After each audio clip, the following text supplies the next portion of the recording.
lupa di like dan subscribe ya.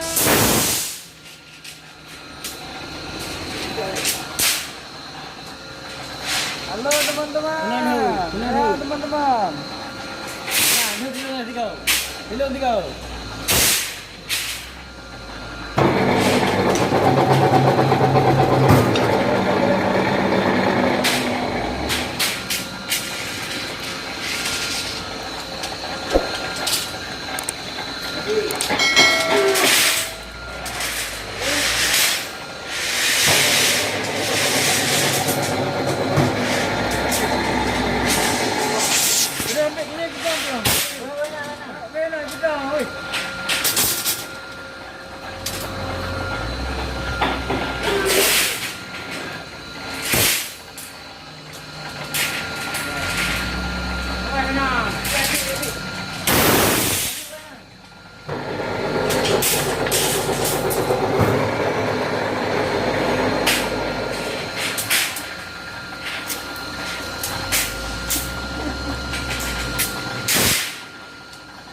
Oke guys, jangan lupa guys, tekan tombol subscribe guys, karena subscribe itu gratis juga.